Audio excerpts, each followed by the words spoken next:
Hello மக்களே, வணக்கம். Welcome back to the channel. எல்லாரும் எப்படி இருக்கீங்க? ரொம்ப நல்லா இருக்கீங்க அப்படின்னு நம்புகிறாங்க. இன்றைக்கான வீடியோவில் நம்ம வீட்டில் கண்டிப்பாக வளர்க்கக்கூடிய காய்கறிகள் அப்படின்னா அதில் தக்காளியும் ஒன்றுங்க. ஏன் அப்படின்னா தக்காளி விலை எப்போ ஏறுது எப்போ இறங்குதுன்னே நம்மளால் சொல்ல முடியாது. இன்னும் பனிக்காலம் ஆரம்பிக்குது. நமக்கு இன்னும் அக்டோபர் நவம்பர் அதெல்லாம் போக போக தக்காளியோட விலை வந்து எப்படி இருக்கும் அப்படின்னு நமக்கு தெரியாதுங்க. இது இல்லாமல் தக்காளியிலையுமே பார்த்துட்டிங்கன்னா உங்களுக்கு தக்காளி ரொம்ப நாள் அழுகி போகாமல் கெட்டு போகாமல் இருக்கிறதுக்கும் நிறைய மருந்துகள் அடிக்க தான் செய்கிறாங்க. ஸோ இது வந்துட்டு ஒரு விவசாயி என்கிட்ட சொன்ன ஒரு விஷயம். ஸோ இந்த மாதிரியான தக்காளி செடிகளை ரொம்ப ஈஸியாக நம்ம மாடி தோட்டத்தில் நம்ம வளர்த்திக்கலாங்க. ஸோ இந்த தக்காளி வந்து வளர்த்துறோம் அப்படின்னா அது ஈஸியான விஷயம் தான் வளர்க்குறது. ஆனால் அதுலேருந்து காய்கள் பறிக்கிறது அப்படிங்கிறது தான் ரொம்பவே சேலஞ்சிங்கான ஒரு விஷயங்க. ஸோ நிறைய பேருக்கு பார்த்திங்கன்னா செடி நல்லாவே இருக்குங்க, பூக்கள்லாம் பூக்குது, ஆனால் பூ வந்து காயாக மாற மாட்டேங்குது, காய் கொட்டி போயிட்டே இருக்குது அப்படின்ற மாதிரியான கம்ப்ளைண்ட்ஸ்லாம் சொல்லுவாங்க இல்லையா. ஸோ இந்த மாதிரியான கம்ப்ளைண்ட்ஸ் எல்லாம் இல்லாமல் நம்ம என்ன தக்காளி செடி வளர்த்தாலுமே அது வந்து சக்ஸஸ்ஃபுல்லாக ஈல்டு எடுக்கிறதுக்கு மாதிரியான விஷயங்கள் ஃபாலோ பண்ணணும், என்னென்ன டிப்ஸ் ஃபாலோ பண்ணணும் அப்படிங்கிறதான் இன்றைக்கான வீடியோவில் பார்க்க போகிறோங்க. நம்மக்கிட்ட மாடித்தோட்டத்துக்கு தேவையான அனைத்து பொருட்களுமே அவைலபிளாக இருக்குங்க. க்ரோ பேகு, சீட்ஸு, டென்சல் மேட்டர், பயோ ஃபர்டிலைசர்ஸ் எல்லாமே இருக்குது. இப்போ புதுசாக வந்துட்டு செடிகளும் கொண்டு வந்திருக்கோங்க. ஹெர்பல் பிளான்ஸ் இருக்குது. இது இல்லாமல் ஃப்ளவரிங் பிளான்ஸில் 1-2 பிளான்ஸ் வந்து கொண்டு வந்திருக்குங்க. காம்போ ஆஃபரும் போயிட்டுருக்கு. வேணுங்கிறவங்க வாட்ஸ்அப் பண்ணி வாங்கிக்கோங்க. கொரியர் அண்ட் பார்சல் சர்வீஸ் மூலிமா அனுப்பி வச்சுருக்கோம். கோயம்புத்தூரில் இருக்கீங்க அப்படின்னா டெலிவரி அவைலபிளாக இருக்குங்க. டெலிவரி காஸ்ட் வந்து எக்ஸ்ட்ரா வரும். ஸோ மாடி தோட்டம் ஆரம்பிக்கிறோம் அப்படின்னாலே நமக்கு மெயினாக ஃபஸ்ட்டு வரக்கூடிய வெஜிடபிள் அப்படின்னா அந்த தக்காளி, கத்திரிக்காய், பச்சை மிளகாய் இந்த மாதிரியான செடிகள் தான். ஸோ இதில் ரொம்ப முக்கியமானது வந்து தக்காளி தான். கண்டிப்பாக தக்காளி செடி வந்து வளர்க்குறது ரொம்ப ஈஸி தாங்க. நம்ம ரொம்ப எஃபர்ட் போட்டு வளர்க்கும் போது நமக்கு சரியாக வளராது. ஆனால் அந்த டிச்சு ஓரங்களில் அப்புறம் குப்பை மேடுகள்லாம் ரொம்ப சூப்பராகவே நிறைய காய்கள் பிடிச்சி வளர்ந்துட்டுருக்கோம் இல்லையா. அது எதனால் அப்படின்னா அந்த இடத்துல இருக்கக்கூடிய சத்துக்கள் தான். அதே மாதிரியான சத்துக்களை நம்ம மண்கலவையில் நம்ம செடிகளுக்கு நம்ம கொடுக்கும்போது அந்த செடி வந்துட்டு ரொம்பவே நல்லா வளருங்க. மாடி தோட்டத்தில் நம்ம தக்காளி செடிகள் வளர்க்கும்போது நமக்கு நாட்டு ரகங்கள்லேயே 100க்கும் மேற்பட்ட ரகங்கள் வந்து கிடைக்குதுங்க. அதில் நல்லா கொத்து கொத்தாக காய்கள் கொடுக்கக்கூடிய ரகங்களாக நீங்கள் சூஸ் பண்ணி வளருங்க.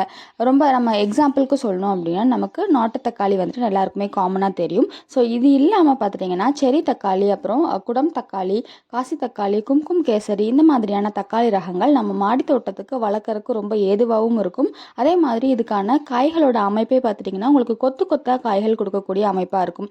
ஸோ இந்த மாதிரியான ரகங்களை நம்ம சூஸ் பண்ணி வளர்க்கும்போது ரொம்பவே ஈஸியாக நம்ம வந்து காய்கள் அறுவடை எடுக்க முடியுங்க. ஸோ இதுக்கு வந்துட்டு விதைகள் வந்துட்டு நமக்கு கிடைக்குது. கடைகளில் மார்க்கெட்டில் வாங்குறீங்க அப்படின்னாலும் கிடைக்குதுங்க. அப்படி இல்லை அப்படின்னா நம்ம சமையலுக்கு யூஸ் பண்ணக்கூடிய தக்காளி பழம் இருக்கு இல்லையா, அதை வந்துட்டு புழிஞ்சு விட்டீங்க அப்படின்னாலுமே அதில் வந்துட்டு உங்களுக்கு செடிகள் உற்பத்தி ஆகி வந்துருங்க.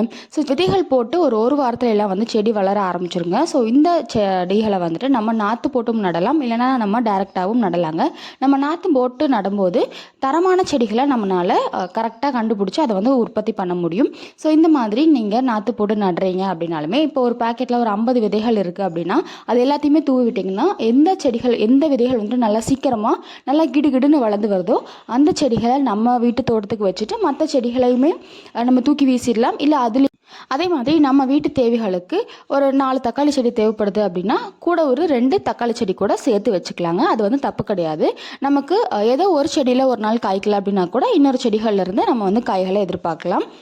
ஸோ செடியெல்லாம் வளர்ந்துருச்சுங்க. எப்போ நடவு பண்ணணும், எப்போ மறு நடவு பண்ணணும் அப்படின்னா செடி வந்துட்டு ஒரு 3 இன்ச் ஹைட்டு வளர்ந்ததுக்கப்புறமா, இப்போ நம்ம நம்மளோட ஆள்காட்டி விரல் வைக்கிறோம் அப்படின்னா அந்த விரலோட ஹைட்டு அதை விட கொஞ்சம் ஹைட்டு வளர்ந்தால் கூட பிரச்சனை இல்லை. மினிமம் வந்து ஒரு விரல் சைஸ் வளர்ந்ததுக்கப்புறமா நம்ம வந்து செடிகளை நடவு பண்ணலாங்க. இதுக்கான மண் கலவை அப்படின்னு பார்த்துட்டோம்னா இதுக்கு வந்துட்டு மண் லூஸாக இருந்துச்சு அப்படின்னா செடியோட வளர்ச்சியும் ரொம்ப சூப்பராக இருக்கும். ஸோ மண் ஒரு பங்கு, கோகோபீட் ஒரு பங்கு, அதுக்கப்புறமா மண்புழு உரமோ தொழு உரமோ எது கிடைக்குதோ அதை வந்து நீங்கள் சேர்த்துக்கலாம். ரொம்ப குறிப்பாக கொஞ்சமாக சுண்ணாம்பு கலந்துக்கோங்க. குறிப்பாக கால்சியம் வந்து ரொம்ப முக்கியங்க. தக்காளி செடிகள் வந்து பூக்கறக்கும் காய்கள் காய்க்கிறக்கும் கால்சியம் சத்து ரொம்ப முக்கியம். ஸோ நீங்கள் வந்து முட்டை ஓடுகளை மண்கலவை கலக்கலாம். அப்படி இல்லை எனக்கு முட்டை ஓடலாம் கலக்கிறதுக்கு இஷ்டம் இல்லைங்க அப்படின்னா ஒன்றும் பிரச்சனை கிடையாது. ஒரு 2 ரூபாய் பேக்கெட் சுண்ணாம்பு வாங்கிட்டு வரீங்க அப்படின்னா அதில் ஒரு பாதி பேக்கெட் சுண்ணாம்பை மட்டும் கலந்து நம்ம மண்கலவையோட மிக்ஸ் பண்ணி செடிகள் வச்சிடலாங்க. ஸோ இதுதான் மண்கலவை. செடி வந்து வளர்கிறதுக்கும் காய்கள் பிடிக்கிறதுக்கும் கால்சியம் ரொம்ப முக்கியம் தக்காளி செடியை பொறுத்தளவில். ஸோ செடிகள் மறுநடவு பண்ணிட்டோம். அடுத்து ஒரு 10 நாளில் என்ன பண்ணோம் அப்படின்னா, நம்ம 3 இன்ச்சு செடியாக வந்துட்டு நடவு பண்ணியிருக்கோம் அப்படின்னா, ஒரு 10 நாளில் வேர் பிடிச்சி ஒரு 4 இன்ச்சு 4.5 இன்ச்சு வரைக்கும் ஹைட்டு வளர்ந்துருக்கும் இல்லையா? இந்த டைமில் நம்ம வந்து ரொம்ப முக்கியமாக என்ன பண்ணணும் அப்படின்னா, அந்த நுனியை வந்து கிள்ளி விடணும். ஸோ இந்த நுனி கிள்ளி விடும்போது அதுக்கு கீழே இருக்கக்கூடிய இலைகள் இருக்கும் இல்லையா, அதுக்கு பக்கவாட்டில் இருந்து புது கிளைகள் வந்து நமக்கு வளர ஆரம்பிக்குங்க. ஸோ இந்த மாதிரி அந்த செடியை வந்துட்டு நம்ம கீழேருந்தே வந்து நல்லா அடர்த்தியாக வளர்றக்கு நம்ம ஒரு இது மாதிரி பண்ணி கொடுத்துட்டோம் அப்படின்னா, அந்த செடி வந்துட்டு நல்லா அடர்த்தியாக வளர்ந்து நமக்கு நிறைய கிளைகள் வைக்குது அப்படின்னா நிறைய காய்களும் அதுலேருந்து கிடைக்குங்க. விதைகள் நடவு செஞ்சு 40-45 நாளில் பூக்கள் வைக்க ஆரம்பிக்குங்க. மறுநடவு பண்ணுறீங்க அப்படின்னா அதுலேருந்து ஒரு 20 நாளில் பூக்கள்லாம் வைக்க ஆரம்பிக்கும். ஸோ பூக்கள் வைக்கிற டைமில் அந்த பூக்களோட அந்த கணுக்கள் இருக்கு இல்லையா, அந்த தக்காளிக்கு மேலே வந்துட்டு ஒரு பச்சை கலர் இருக்கும் இல்லையா, அந்த இடம் வந்து ஸ்ட்ராங்காக இருந்தால் மட்டும்தான் அந்த பூக்கள் எல்லாமே வந்து காயாக மாறும். இதுக்கு என்ன பண்ணலாம் அப்படின்னா, 1 லிட்டர் தண்ணியில் ஒரு சின்ன சிட்டிகை அளவுக்கு சுண்ணாம்பு கலந்து அந்த வேர் வழியாகவும் இலைகள் மேலேயும் தெளித்து விடலாங்க. இது ஒன்று பண்ணலாம். இது இல்லாமல் வந்து புளிச்சமோர் கரைசலுமே வந்துட்டு செடிகளுக்கு வேர் வழியாகவும் நம்ம வந்து செடிகள் மேலேயும் வந்துட்டு நம்ம தெளித்து விடும்போது அந்த பூக்கள் எல்லாமே வந்து பிஞ்சாக மாறும். ஸோ உங்களுக்கு புளிச்சமோர்லாம் ரெடி பண்ணுறதுக்கு டைம் ஆகுது அப்படிங்கும்போது சுண்ணாம்பு வந்து ட்ரை பண்ணி பாருங்கள். அந்த கால்சியம் நல்லா இருக்கிறனால கால்சியம் நம்ம செடிகளுக்கு கொடுக்கும்போது நல்லாவே ரிசல்ட் நமக்கு கிடைக்குங்க. ஸோ இந்த செடி நம்ம வளர்க்கும் போது என்ன பண்ணணும் அப்படின்னா, அடுத்ததாக தக்காளி செடிகளுக்கு வரக்கூடிய பூச்சி தாக்குதல் அப்படின்னு பார்த்துட்டிங்கன்னா, இந்த இலைகள் எல்லாம் வந்துட்டு அந்த வெள்ளை கலரில் கோடு போட்ட மாதிரி வரைஞ்சி விட்ட மாதிரி இருக்கும் இல்லையா, அந்த லீஃப் மைனஸ்னு சொல்லுவாங்க. ஸோ அது ஒன்று வரும். அடுத்ததாக அந்த கீழே இருக்கக்கூடிய இலைகள் எல்லாம் வந்துட்டு அழுகி போகிற மாதிரியான பூச்சி தாக்குதல், பூஞ்சான தாக்குதல்கள்லாம் வரும். ஸோ இதை அவாய்ட் பண்ணுறதுக்கு என்ன பண்ணணும்னா, இந்த லீஃப் மைனஸ்லாம் வருது அப்படின்னா நீங்கள் வந்து வரதுக்கு முன்னாடியே வேப்பெண்ணெய் கரைசல், வேப்பம் புண்ணாக்கு கரைசல் நம்ம அடித்து விடலாம். நாங்கள் கவனிக்கலைங்க, ஆனால் அது வந்துருச்சு அப்படின்னா ஒன்றும் பிரச்சனை இல்லை. அந்த இலைகளை மட்டும் நீங்கள் கட் பண்ணி எடுத்து தூக்கி போட்டாலே போதும். இது நம்ம வந்து அடுத்த இலைகளில் வந்து பரவாமல் இருக்கிறதுக்கு நம்ம வந்து இதை கட் பண்ணி விட்டாலே போதும். அடுத்ததாக அந்த இலைகள்லாம் அழுகி போது ஃபங்கஸ் வராமல் இருக்கிறதுக்கு என்ன பண்ணணும் அப்படின்னா, இந்த செடியோட அந்த மண் பகுதி இருக்கு இல்லையா, வேர்பகுதி, அந்த வேர்பகுதிக்கும் அந்த செடியோட அந்த இலைகளுக்கும் பார்த்திங்கன்னா குறைஞ்சது ஒரு ஜான் வரைக்குமே எந்த ஒரு இலைகளுமே இல்லாமல் பார்த்துக்கணுங்க. அதாவது அந்த தண்டு மட்டும்தான் இருக்கணும், அதில் வந்துட்டு எந்த ஒரு இலைகளும் இல்லாத மாதிரி பார்த்துக்கோங்க. ஒரு லிமிட்டுக்கு மேலே வந்துட்டு நீங்கள் இலைகளை வளர விட்டுக்கலாம். அந்த மண்ணை ஒட்டின மாதிரியே வந்து இலைகள் வந்து வளர விடாமல் பார்க்குறது தான் பெஸ்ட்டு. ஸோ அந்த மாதிரி இருக்கக்கூடிய இலைகள் எல்லாம் கட் பண்ணி விட்டீங்க அப்படின்னாலுமே இந்த ஃபங்கஸ் ப்ராப்ளம் வராதுங்க. அதாவது அடிக்கிற வெயில் வந்துட்டு டேரெக்டாக அந்த மண்ணில் படணும். ஸோ அந்த அளவுக்கு அந்த இடம், அந்த செடியை சுற்றி இருக்கக்கூடிய மண் வந்துட்டு ஸ்பேஷியஸாக இருக்கணும். நல்ல காத்தோட்டமாக இருந்துச்சு அப்படின்னா உங்களுக்கு அந்த ஃபங்கஸ் நோய்கள் எதுவும் வராமல் இருக்கும். தக்காளி செடிகளை பொறுத்தளவில் நல்லா வேர் போட்டு வளரக்கூடிய செடிங்க. இதுக்கான வேர் பகுதியில் மட்டும் வேர்கள் இல்லாமல் தண்டு பகுதி வந்துட்டு தரையில் படுது, மண்ணில் படுது அப்படின்னாலுமே அந்த இடத்துலையுமே வேர்கள் வந்து வளர ஆரம்பிக்குங்க. ஸோ இதுக்கு நிறைய சத்துக்களும் தேவைப்படும்.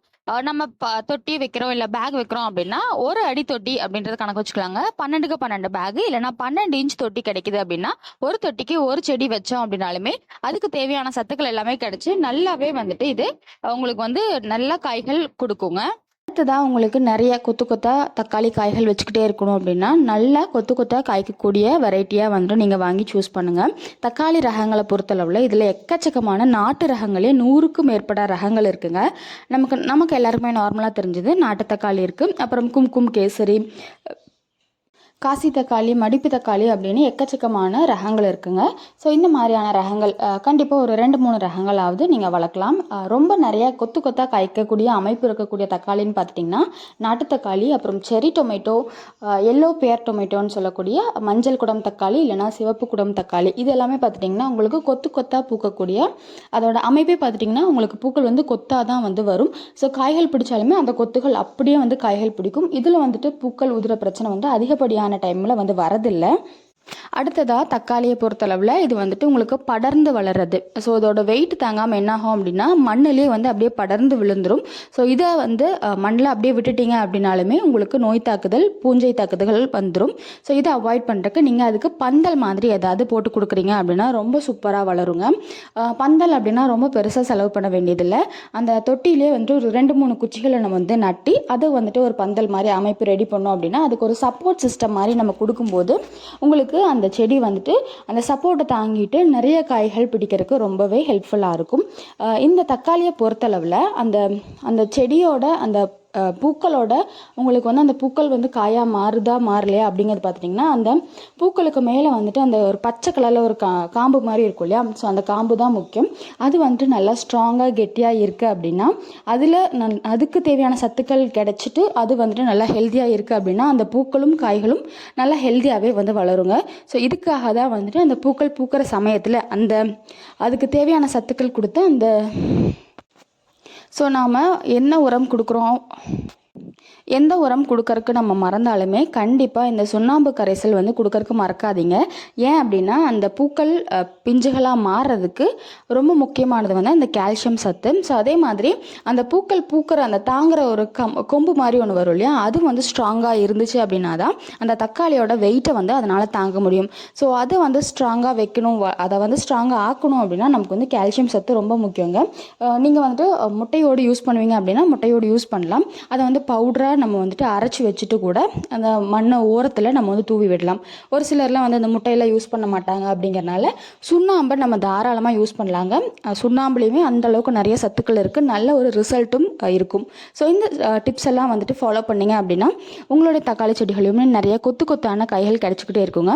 இந்த வீடியோ யூஸ்ஃபுல்லாக இருக்கும்னு நினைக்கிறேன். வீடியோ பிடிச்சிருக்கு அப்படின்னா லைக் பண்ணிக்கோங்க, மறக்காமல் நம்ம சேனலை சப்ஸ்கிரைப் பண்ணிக்கோங்க. தேங்க்யூ.